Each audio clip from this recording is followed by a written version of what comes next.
Welcome to the Queens on Decks, where I interview female DJs from around the world. I am Michelle Miller, your host of the Royal Queens Rising podcast. We share our inspiring stories and secrets to our success.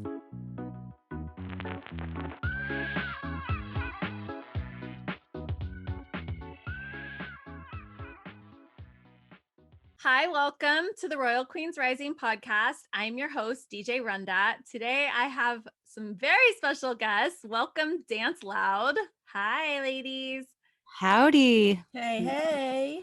My name's Desiree. You can tell by her voice. Yeah, she's the vocal, guitar, and drummer. And myself, I am Kristen, DJ, producer, and what else do I do? Engineer. All that electric stuff. Synthesis. Yep, synthesis. Ooh, I love the synth sounds. Yeah, I'm getting really into guitar pedals. So what's that called? Pedalist? Oh.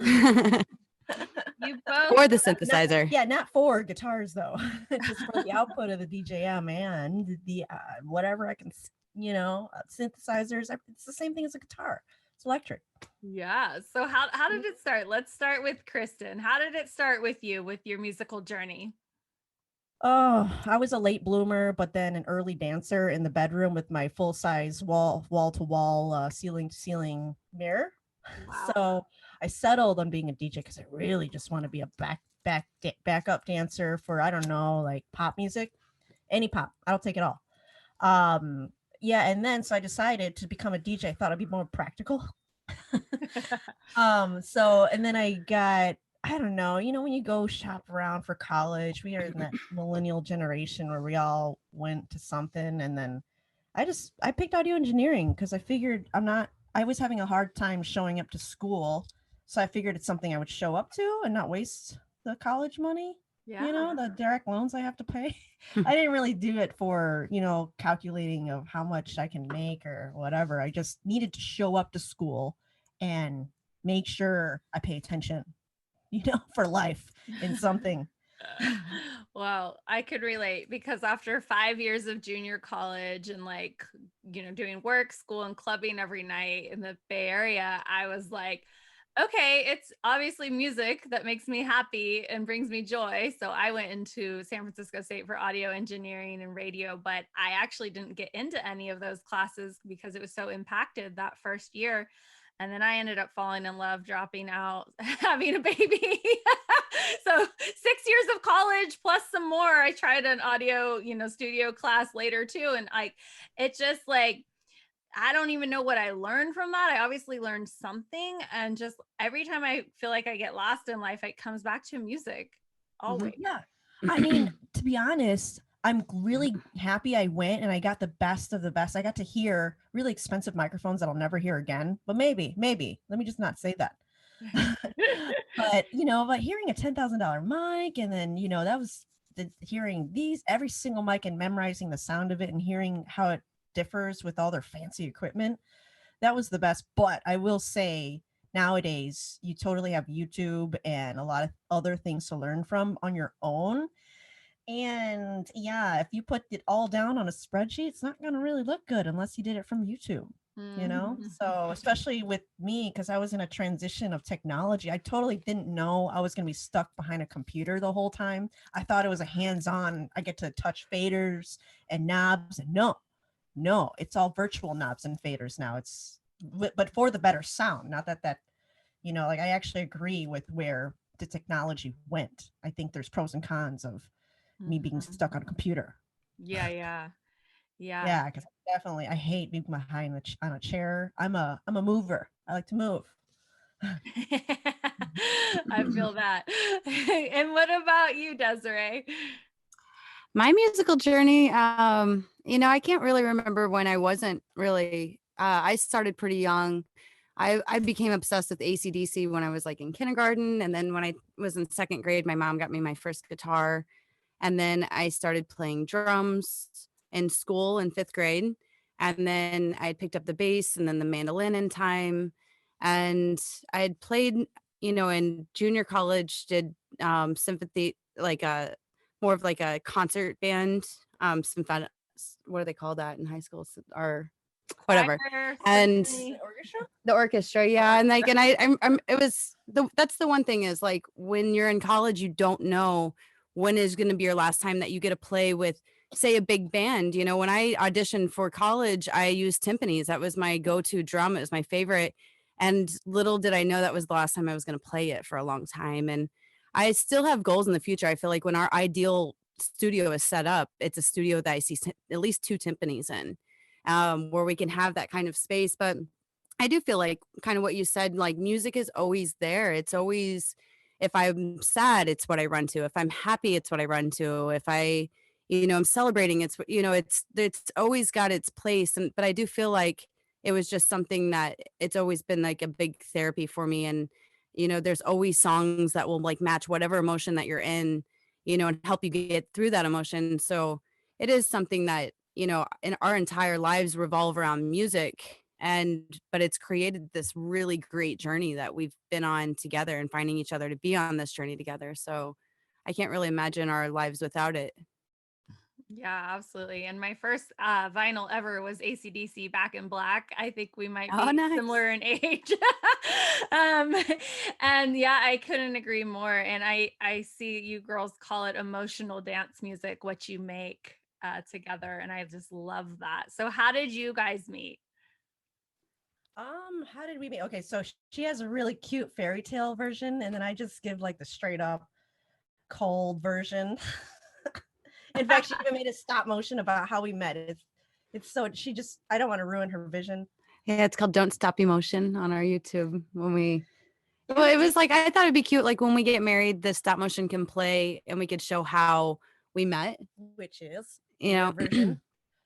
I mean, I don't see as a different version. Like I saw Kristen dancing at a club and she was breakdancing and I was just mesmerized of like, wow, look at this really great dancer. And we talked for a minute and she was really cold. And I was like, oh, are you in college? Yep. Oh, what are you going to college school for? Like audio. It's like, oh, for film or music? Music. And then like all of a sudden she's like walking out the door.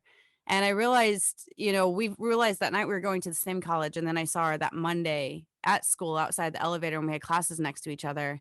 And then I had seen her on MySpace. And then I saw her on the club at the club again. And then I felt like it was the universe showing me signs of like, never met this person. And now this person is like everywhere. It's like advertising. You see it 7 times and you buy it. Yeah, that's the statistic with marketing. Yeah, but it was all an accident. I don't know. We didn't know we had classes next to each other until the last minute. We were in 2 different majors. She was music business, I was audio. And then I didn't know how to talk to people. She's a bartender all these years. I'm just this awkward person sometimes. And, I didn't know to continue a conversation, use more than one word, So I'm just a concise or lengthy conversationalist. I don't know. I just go in between. And yeah, and my version is more like, oh, I was, living the single life, just kind of meeting people, lots of people, and I wasn't ready for a relationship, so I didn't even have it in my brain. So I just like met her through a buddy that I was seeing, but not really talking. Who knows what it's called? But and then so I didn't. And then that's who Desiree was also seeing as well. So one of my good friends now, still to this day. But yeah, I guess from our mutual friend, and then and then we bumped into each other all the time at college and MySpace. Like, how fun! Yeah. I think the first time I met my husband was on MySpace. All right. I think it's so fun to say that, we had MySpace comments next to each other on the feed. Oh, that's funny. Yeah, I can't remember that far back, but I do remember sending him a message saying that I wanted a DJ lesson. So yeah, she was messaging about DJ questions, like, can we mash up? Because now that she knew I was the general DJ for our scene, then she kind of knew like, oh, okay, I talked to this person because she works in the scene that she's trying to break into, the gay scene here. And then so she asked me probably some sort of like a small talk, right? Where she had a project where she's trying to mash up Simon and Garfunkel with Daft Punk, and she's asking me like, can this happen? Yeah, and it was Daft Punk's Make Love with Simon Garfunkel, The Sound of Silence. And I was while I was in school, for music business, and I was like, okay, where's the money here? Like, where is it? I can't find it. It's gone. It's missing. It's still gone. And so I was like, well, there's events, and we can make money as musicians just by performing, because royalties aren't good. A lot of times physical sales aren't good. And when you really start to look at the money you dump into it, I mean, it's definitely for passion, because it's kind of like a money pit Makes in a sense. way. It doesn't, unless we haven't fully figured it out. We're constantly trying to learn. And so when I was in college, I was like, all right, we're in art school. So we're going to get a live painter, and we're going to get a videographer, and we're going to have a screening early on, and we're going to have live, dancers and a gallery and food culinary. And we're going to take all these arts, and we're going to come together and make these art events. And they were great, and we just made our money off door. We never relied on the bars to get percentage, because I worked in bars and I saw bar owners actively rip off promoters. And I just knew that, all right, we have to just have the door and have our own door person, running it, not just the bouncer that'll let everyone in for free.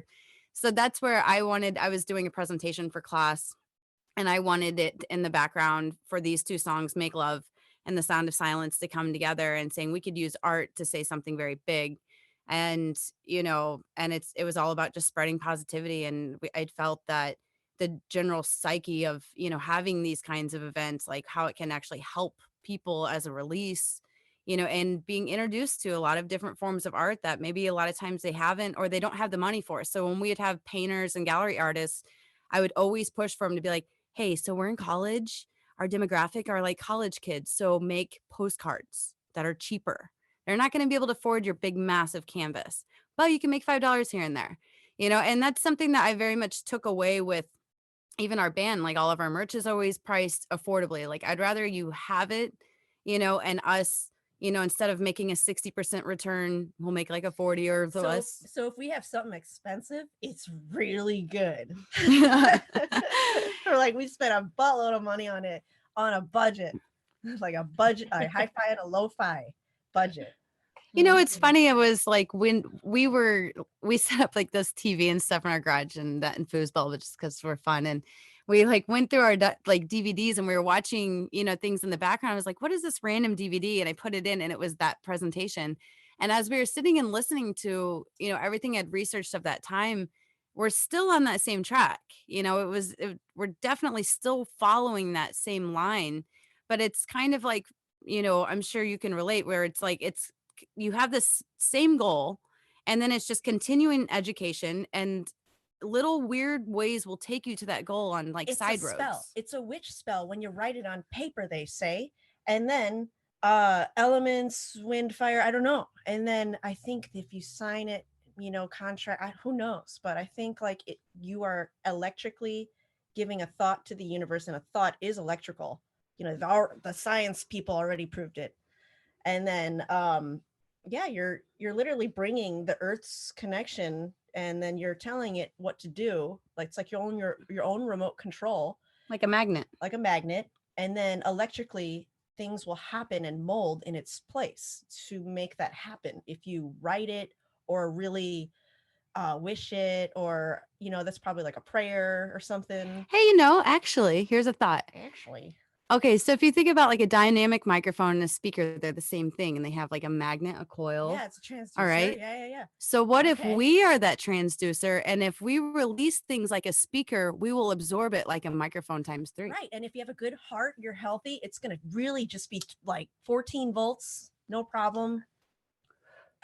You ladies are awesome. Sorry, we totally started this off with a joint. I don't even know what your question is anymore.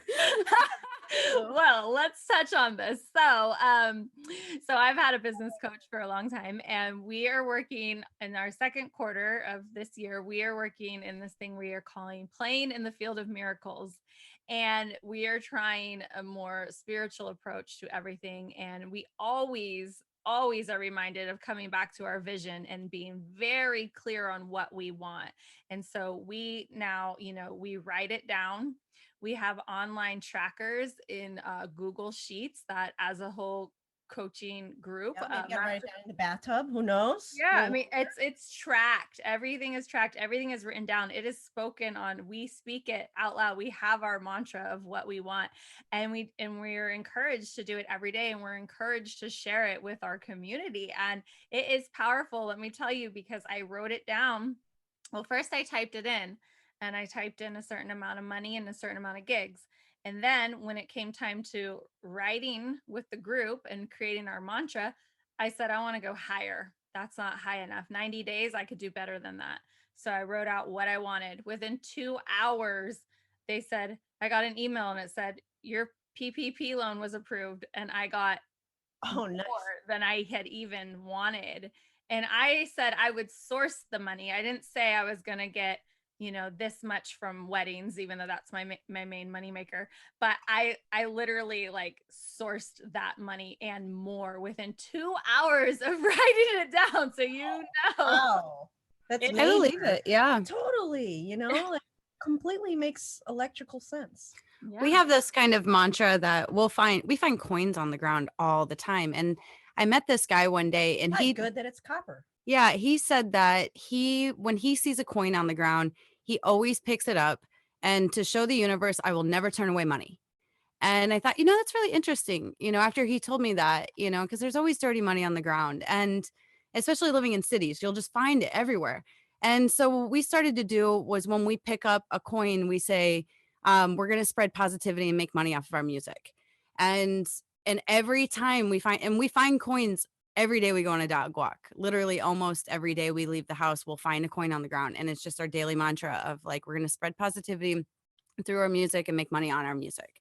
And, I truly believe that if you look at things as like a long-term perspective of like, all right, here's the overall vision. And it's a very clear vision, and it's like things kind of work its way there, because it kind of goes with like my weird gratitude alarm.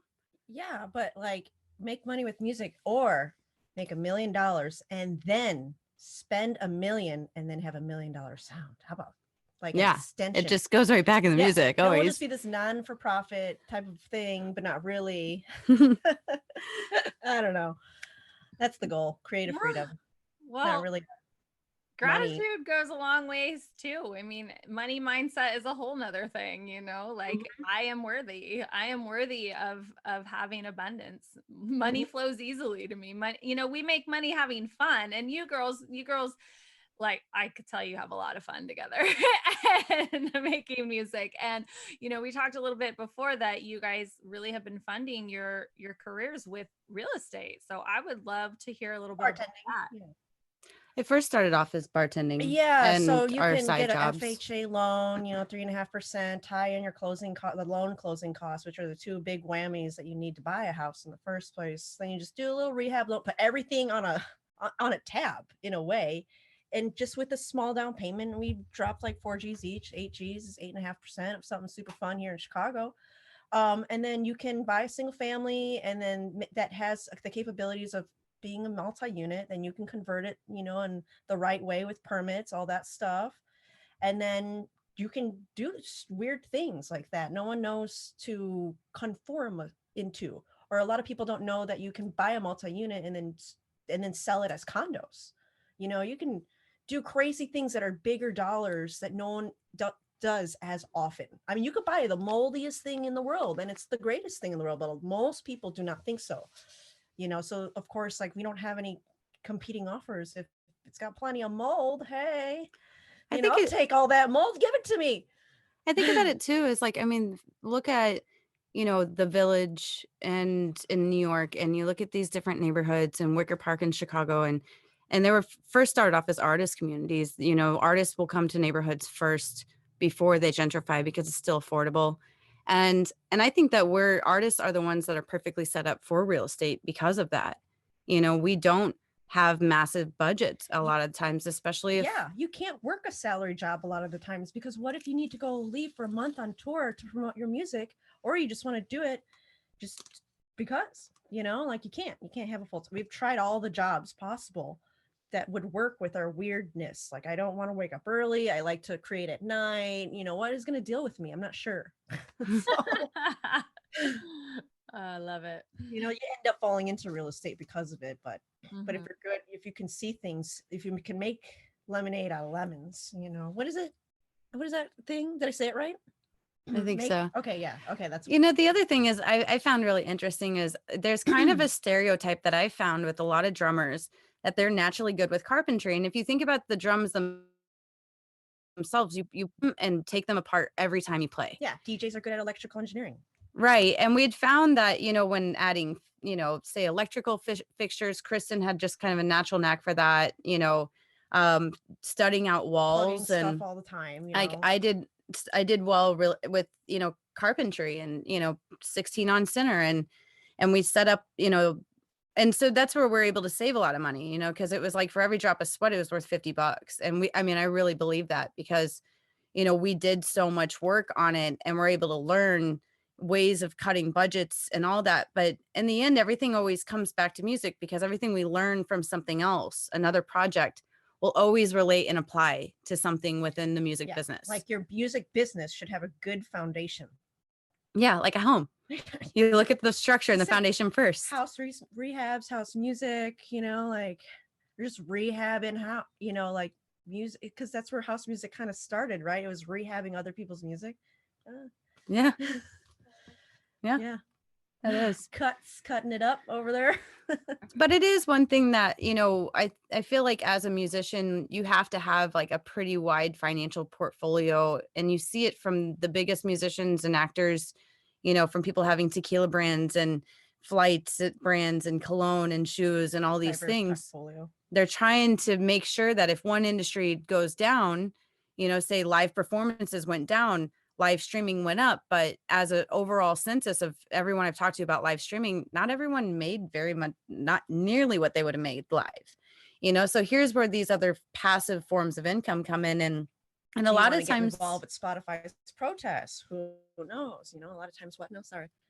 Yeah, so it was kind of what we'd found with real estate is, you know, there's a it's a passive income for most of the time, and then a very active income and certain points where you have humans are what keeps homes together, you know. So setting all of that up just right and making sure to have, you know, a backup plan.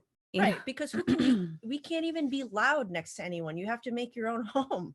Yeah. You know, like I don't know if you've ever had to bounce apartments and anything, all living situations. It's kind of crazy, like trying to live with people. You know? Yeah. Can't you turn down the bass? Can you just turn it down just a little? It's just the Yeah, bass. and you girls love the high energy BPMs. You're Yeah. called So why? Dance Loud. How did the name come up? Okay, so it came I walk around the house just pretending to be different accents, different cultures. So my coworker is Brazilian. And we had this funny time where I worked at a children's fitness center for a long time, so hygiene was important for the clients. And we had a staff member, teacher person that we had to that had she smelled loud, and that's the way the accent in her brain translated this kind of meeting. It's just really funny. I don't know, because and it's And this Brazilian accent, she was trying to tell this girl that you have to smell wear loud. deodorant. And yeah, you smell loud. It does nothing. It's just stupid. You know, when you're slap happy and you just come up with stupid stuff. We started talking about everything being loud. And we'd be like, that tastes loud. That looks loud. On our Instagram, one of our first posts is the drawing of when we decided to be Dance Loud, and Desiree drew what it looks like, you know, probably for future marketing purposes. Like, what does that look like? And just the words Dance Loud, I think to her visually looked good, you know, and felt good. And we were always you know, like we have a lot of drama of like getting told to turn it down. So I wanted this tattoo. Desiree drew me this tattoo. It's just a lot of significant stuff that was supposed to say turn it up, you know. Loud just looks pretty. It's like kind of mirror looking. We like very mirror, very Pink Floyd type prism, you know, a lot of reflection. Like it has a lot to do with physics, you know, why we like mirrors. Yeah, and it just worked. She drew it on the chalkboard, then still on her Instagram to this day. The day we found out that's what we're gonna do. Nice. So It's that chalkboard's still there, that location too. It like got passed down from to the new owner. It was like in a restaurant. It was a Or club. no, it was a club. Now it's a restaurant. Sorry. all right. At So the club. let's hear a little bit about your latest project that you released in 2020. Tell us about this album. Okay. Gosh. I see it as hi-fi and a lo-fi budget. And I was kind of traumatized from going to audio school that you have to have like $1 billion to even sound professional, and it's partially true. It's, with the technology, you can really, like, what I call it is new school electronic production mixed with old school recording techniques, analog recording techniques with microphones. But not expensive microphones. You can do a lot of what I decided to do in order to make it happen because of my trauma of thinking I need $1 million is that I just was going to tell myself, I'm just going to use cheap microphones, a bunch of them, to equal one good expensive microphone. So we did really, really strange recording techniques, not just old, but weird broke the rule techniques to make it work. You're going to have phase issues with that. So we just like, all right, it's like a flanger. Cool. We'll use it for our benefit. We'll use it. We'll just own it, So we flange out here and there in a couple frequencies. No big deal. I still like it. The Nady mic I bought, it's a ribbon mic for Shady Beach, one of the songs. Hey, it's a broken ribbon. Still sounds good, But one of these days you can change the transformers for just $100. Then it equals a $1,000 microphone, There's a certain frame that is commonly used to microphone mod. So yeah, I'll make it more expensive on the next album. This one's just medium expensive. So okay, so what is, like, do you have a favorite track? Like, what's been the biggest song? What was Desiree is the more like campfire singing type vocalist. So her favorite is Why Lie. And my favorite is Shady Beach because I'm more the one that walks around like this. Desiree can get a little bit easier irritable with life, but I'm kind of very hard to ever make mad. So I think I like the feeling of Shady Beach the most for me. I like to dance. She doesn't feel comfortable dancing. Yeah, I'm not good at it. I got the beat. No, that's just what you say. You just got to get a little bit more drinks. Yeah, so it took us 2 years to create the album. Hear Me Out was the first song that we started making, and we went through like a really weird just a weird thing, and then our I don't even trying to like skip over it real quick. See, we're always rocking into trauma. I don't know how we could. Yeah, we got rear-ended by this semi truck, and then so we couldn't really leave the house for a while because we had to repair bodies. It was like I couldn't walk for a while, so we were kind of stuck. So like, what can we do? We'll just make music now that we actually don't have 14 jobs. Yeah. So we had a pause in our life for a while. So that's how we just pooped it out. And then the songs accidentally got super different than our original song we released back in 2012, which was kind of jazzy house, which is what we mostly performed in that time frame. And then we got all deep melodic. I mean, you just change over time, so I still like it all. So I think this album was like deep, dark, melodic, but still high tempo. It's like dance cry. It's again like being a duality.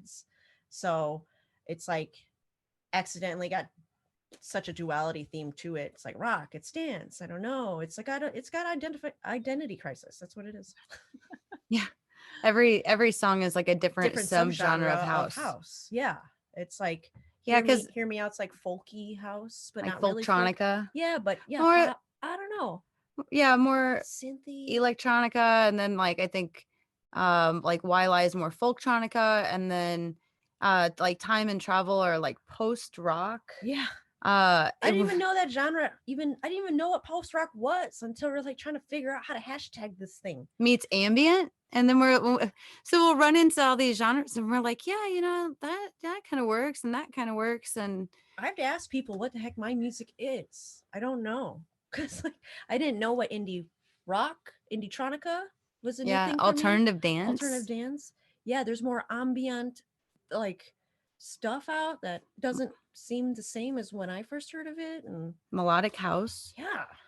Yeah. Can't keep up. I'm just I can relate. I cannot keep up, and that's like with like electronic dance music, emotional dance music, all the different types of house, like all the different genres. There are so many. When Spotify told me, here are your stats for last year, you discovered like hundreds of new genres. You listened to like 900 genres. It's some crazy stats. I was like, whoa, I didn't even know. And just through interviewing people, I've learned like there's something called romantic techno. I don't know exactly what that sounds like, but that was a new thing, you know? And so I'm always learning. And so, yeah, I don't know how to classify myself either necessarily. And I'm not even a singer or musician like that, but just my style of music, when I get to play whatever I want on a set, you know, it's going to be a mashup. It's going to have a tropical vibe. It's going to have some reggae, dance hall, pop, remix, moombahton, Afrobeat, reggaeton, like all of it, little house, like little, what, you know, just all mashed together. And it can be a little overwhelming for me as a DJ to be like, well, what am I going to play? Like, we're not playing very much anymore. I mean, like, but like, you know, if I am booked for like we have a really cool festival you guys should check out called Northern Nights Music Festival. It's a newer like EDM festival. Well, for that one, it's like, well, I want to stay true to who I am. I'm RunDat. They love me for my dance hall, but like, I also love all these other music. So like, how do you showcase all of you in one performance, which Totally. hard, but for you ladies with all your styles, I mean, how does that work for you? Like when you have a gig, so you've gotten to play at was it Bonnaroo? It was the artist lounge at Bonnaroo, so which was fun because it's just like fountains of Tito vodka and Red Bull everywhere. And this is how they treat the artists. So like if you ever want to support a festival, right there, because they treat you really, really well. We basketball, I mean, because when you really go outside in the camp experience, the bathroom situation is a situation. Wow. That was it was kind of nice to break our cherry with festivals because we only have the ones here in Chicago that aren't something that you camp with, you know. So the whole vibe of that is super fun. The marketing company Superfly, one of them was a really big fan of our one song that we had back in 2012, which is how we got that. So yeah, those folks there are really hard workers. It is the dead of summer on a 4-leaf clover giant. Not how many acres is that? I don't even know, but it's a whole most of that area. They picked it because of the 4-leaf clover patches. Oh wow, interesting. Yeah. So when you're doing an event like that, a performance like that, what is the process with you to put together like your sets? Like how do you Okay, so that's why we barely have any sets because we think way too much about it. And so we form each song, who's going to go after which song molds well with which. I'll test every single song with every single song I have, and it'll just be formulated for it to be perfectly, you know, those are, yeah. So we think too hard about it. So we have different kinds of sets that we kind of a main 3 that there's the venue style set that's full stage that it'd be I'd play drums, guitar, vocals. Kristen would do electronic drum pad, turntables, and synths. Synthesizer. Yeah, it depends how like a Moog. If there's a sound engineer or something. So then there's more of a like a smaller setup that wouldn't have drums. So it'd be kind of more turntables. And so it'd be kind of us going from playing 3 instruments a piece to 2 instruments a piece to 1 instrument a piece. Yeah. So we get down to like the DJ, you know, booth, then I would play the drum pad and vocals. Because when there's no sound engineer, it's not a straight up venue with fans. Then I bring my own little Yamaha mixer and then I'm the sound engineer too. But then I don't bring the synthesizer because most likely it's going to be a stage that won't even fit all of our stuff. So that'll be like the medium, you know, and then the very small would just be the DJ and drummer. Usually we would bring her acoustic kit on any DJ club. We just not mic'd up because you can't, you know, I mean, you can, it usually depends on the room and if they have a mixer somewhere. And for the most part, I'm thinking we're going to transition to Desiree and the drum pads instead. And then she's just going to bring a ride and a small snare just because it's just can't I don't know, she gets too bored on a drum pad, she needs more stuff. Yeah, because drums are my number 1 instrument. Yeah, she's used to doing this all the time. Awesome. So how did you Do you feel like you were born with it, like the ability to play the drums, or like with instruments? Because I kind of feel like it's something that Personality's totally a typical drummer. Such a can be inherited. Kind of and kind of not. I feel like it's more of a skill that's acquired that is easier to learn if there's some type of natural passion behind it. Yeah, I feel you'll never go to that hard skill unless you are like obsessed. naturally kind of, that And you kind of have person. to be I mean, there's this really funny joke about a drummer that says, what's a drummer without a girlfriend? Homeless. Because they're like known for being kind of spazzy and laid back and running late, and the last one to make it to band practice. And there's kind of a stereotype I'd found as I was working at this jazz club, and there was this convention of teachers, music teachers came in, and I overheard them talking about the stereotypes of band members. And Kristen and I always joked about it, like the bass player is always laid back in the background, kind of quiet. The lead guitarist and lead singer and trumpet player are all like, look at me, look at me. And then there's the rhythm guitarist that's a little bit more set back and just consistent, kind of like a piano player would be, like a little bit, piano player would be a little bit more A-type personality. And so we'd always joked around about these kind of stereotypes. And if you play multiple instruments, now you have these different things that you pull from. Personalities going on. So they were talking about like this one teacher. I go, well, what about drummers? And one teacher goes, dumb. And the other teacher goes, they're not dumb. He's like, they're rebels. And they're rebels in the same way that saxophone players are rebels. But the difference between a drummer and a saxophone player is if one of them do something wrong, the saxophone player will go up to the teacher and say, hey, I'll help you find who did that, knowing that they did it. And they're like, the drummer will just come out clean and say, hey, I did that. And so it was like kind of really interesting, like talking about, bass players are kind of like the trombone players and tuba players, and the rhythm section in the background. It's just so interesting, the personality types. And I was like, well, what's the most interesting, unique personality? And they're like, the oboe. And it was like really kind of fascinating. So kind of with that, I do believe that there is a personality type that goes with whatever instrument you are drawn or choose, that maybe it may not be as, it's nature versus nurture. It's like, is it the personality came first and then the instrument was adopted, or was, I don't know, you play this instrument and then you become this personality. I don't know, Chicken or the egg? Yeah.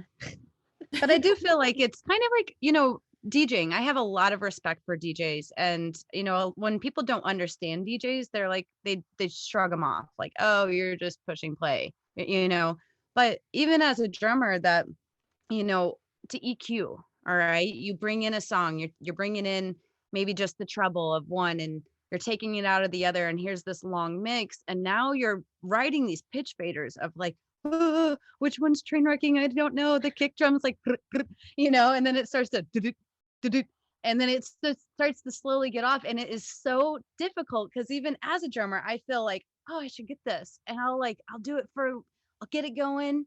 And then, then it falls out. And I found that it's a little bit easier on vinyl because you can nudge the vinyl more, like different than a CDJ. I kind of prefer that, since I'm gifted enough that Kristen has two things that I could play and try to learn with. I like the nudge of the vinyl and being able to like actually put your finger on that thing that comes up in the middle. And but you should avoid that. Try to use the pitch fader. Right. But like you can kind of slow it down like by holding that thing in the middle, like the spindle thing. I don't know. But see, as a beginner, I'm like jumping in for that. Okay, that nudge, or taking that pitch fader, writing it super fast for her. It's too sensitive. I can't get it. It's on the least sensitivity setting. So it's hard. I mean, that's where it's like it's its own art form, when you think about, like I feel like we meet a lot of people that are like, oh, they're just the DJs. And it's like, no, a lot of times DJs are engineers as well. Everyone always thinks we're two DJs. Always. No matter where we go. Like, oh, it's the DJs. Yeah. So and I feel like a lot of times we're referred to, it's like, oh, like it's not always like we'll go to music conferences and there'll be like the singer-songwriter and stuff, and they'll just like not take it at all seriously. And it just more shows me that, well, you just don't fully know, like what really goes into it. And DJing is its own instrument, like, and it takes a lot of work to learn any instrument. So that's where I feel like to that there's a skill level that try to make white noise sound good. Yeah. Like, I feel like the natural talent a drummer would have would be the natural talent a DJ would have. Like, you no matter what, learn, and it's hard, you know? Yeah, and there's always so much to learn, and it is experimental too, and it is our own unique art form. I completely agree. Mm-hmm. Yeah, It, absolutely. It's like painting to me. I mean, well, mixed engineering, but the EQing is a lot like painting. I think it's so cool that how the pioneers have, like, I was asking Kristen, like, well, what's the difference between all these different filters and how do they sound? And she just jumps up and was like, here, this is how they sound. Here's this song running through all these different filters, and that's where she's like really getting into good guitar pedals and was like, oh, you can do all kinds of crazy stuff, Nice. It's just endless. Yeah. So talk to me a little bit about the conventions, because I have yet to experience one in person. I spoke on 2 of them virtually this year, but that was definitely on my list for 2020. So what conventions have you gone to, or is anyone that stood out that was really like life-changing? I hear like once you get there and you just get really supercharged and motivated to like go extra and Totally. yeah. It's extremely motivating. We actually were kind of late starters with it, that I felt like all of a sudden you hear about something and then you hear about it all the time. It's like this, like, oh, NAMM. Oh, everyone goes to NAMM. And I'm like, there's NABCOM here. I hadn't even heard of NAMM 5 years ago, and so that's on our goal list. But it is super motivating that we kind of started off, I was learning more engineering. Kristen went to school for it. So she was teaching me, and I went and couldn't find a good soft synth that had a real thickness in the low end spectrum. So then we kept wasting our money trying different soft synths out and not finding what we were looking for. And then we got an analog synth, and we went to everything to figure out the sound of these synthesizers before we bought one. So we were using the conventions to learn and hear it in person. So it's really like, because I'm sick of just buying stuff and then I regret that. So there's different kinds of conventions. I've learned that something like NABCOM or NAMM is just a really great place to listen to everything and really, try to figure out, okay, what works for me. There's other kind of conventions that are like WAM, which is Women Audio Mission. That was a networking meeting learning thing. A lot of them in Nashville. Yeah, the learning workshops are really great. And then, so there's kind of 3 categories. Then there's like kind of just the conference where you have panelists and you're just going for information. And Women in Music is here in Chicago. They're worldwide. They're worldwide, yeah. So you can go to like pay a yearly membership and go to all these fun networking events and ask questions. And we always get one really good sentence out of someone's mouth in every single networking meeting that means the world to us. That's what we've noticed, that with each one we went, there was one thing we were meant to hear on each different thing. Even after her going to college for music business, it's so updated. Like, it's crazy to keep up with it. Like, what's the new .com for this type of service you need? Like, do you need to sync your music to film? Like, what are people using for that? Or who are they using?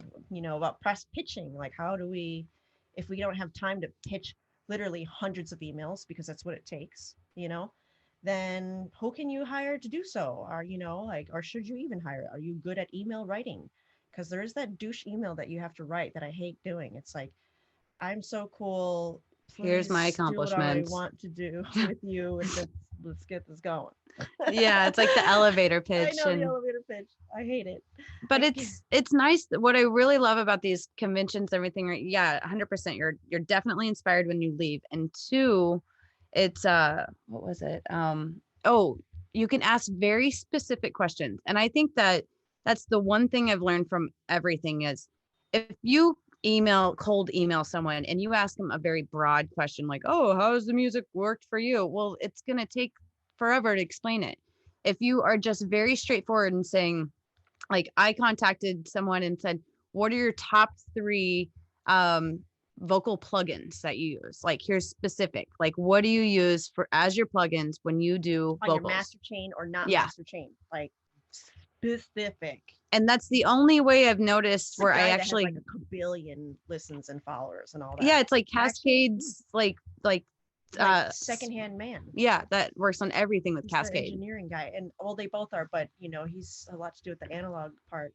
But yeah, and then they'll actually answer it if it's like an amazing question and actually respond. And so that's where I feel like going into, you'll see panels and they'll be lined up where it's like, this is a music sync panel, you know, and you're like, okay, you will like keep in mind what part of this do I not fully understand. This is going to be something I'm going to listen for in this panel. And then this is something like within the panel or after the panel, I'm going to ask a very specific question about this because I want to know more. And I bet there's a lot of other people in the room that don't know either, and they're just too shy to say something. So even take one for the speaker, team. The speaker often doesn't know what the heck the answer to the question is. Yeah. So that's where it is one of our goals. Like, you know, now that we have a tour bus again, and as we tour, there's different conferences I want to go to. There's NAMM in Just LA. making little spells, prayers, manifesting everywhere. Yeah, and just meeting people, you know, because putting your brain space. It's like it's like the most expensive real estate space is your brain. What's going on in your brain, your intellectual property there. Well, what, you know, like the things that you ponder, the things that you think about a lot, it's going to affect your whole well-being, you know? So if you keep thinking about music and like, oh, okay, then it'll come. Yeah. Just don't have stuff that bombards you and don't dwell upon stupid stuff. Yeah, don't think about anything you don't want to experience. Right. Exactly. I agree. Absolutely. I know. I agree. I mean, it's mindset's everything. It's 80. My business coach says it's 80% mindset, 20% strategy. You can learn all the strategies, but if you can't control your mind and your emotions, and especially being a female, we got a little extra emotions in there we get to manage. But use it for your benefit. I really believe that when we found out in our old apartment on right before Thanksgiving that it had been sold and we are now going to have to move out, even though we had been claiming our taxes 2 years prior, we were actually ready to buy, and we'd had our savings. We'd each saved $4,000 for the down payment. Claim our taxes every year, FYI.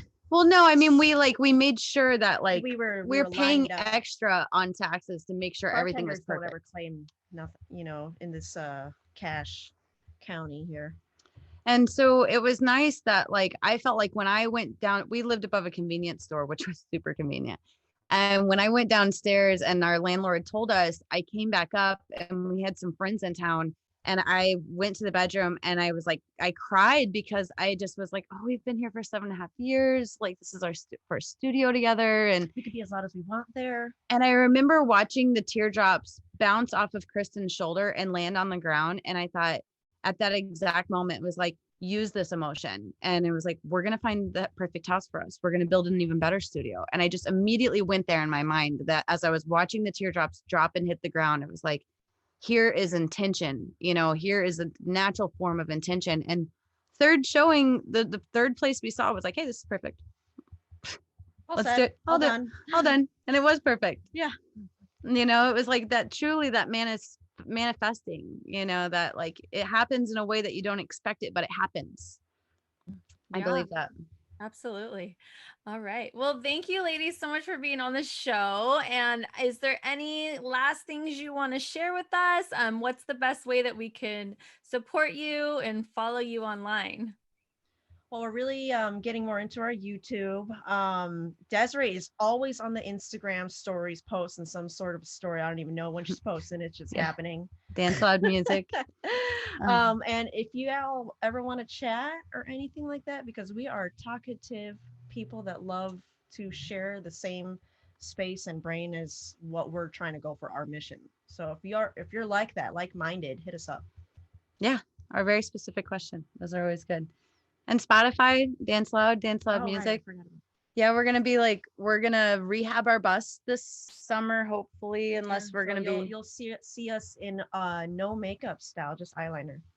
we're gonna be really dirty. Rehabbing our tour bus and rehabbing and lots of labor of love. Yeah, this summer is gonna be like, all right, we need a Neve mic pre. This video is I'm gonna explain to people like, this is how much I need in order to get this mic pre. So I need to do this framing for this square feet, and it equals a mic pre.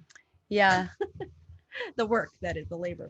We're right now in the point of where we're still promoting the album and it being on vinyl, and that's Yeah, exciting. And we're now to the point that we're starting to save up for the next album. But we have slow tempo, stripped down versions of our album coming out, because I have this antique piano I want to record. It's gonna sound so good, like all slowed down with the I can hear it. I want to hear it for real though. It's in our heads. I just want to put it. It's gonna be there on YouTube. Awesome. Sounds exciting. It's so nice talking to you. Yes. Thank you. Thanks, ladies. I appreciate you being on the show, and thank you everyone for tuning in. And hopefully we get to meet at a convention or a festival or a show, or you come to Cali. Yes, it's happening. Yep. Yes. We're coming to Cali next January. So we're gonna try to hit up NAM. Let's go to NAM. Yeah, I want It it. happens. I Let's definitely meet in LA and go to NAM for real. Yeah, I can't have Yeah. another new synthesizer. All right. Well, thanks again, everybody, and we'll see you next time. Go to my website to claim your free gift, a digital copy of my best-selling book, How to Start a DJ Business. www.djrundat.com. Follow me on all social media handles: Facebook, Instagram, Twitter, and Twitch at DJ RunDat. Be sure to subscribe to my YouTube channel. To learn how you can book me or work with me, go to my website or email me at michelle@djrundat.com.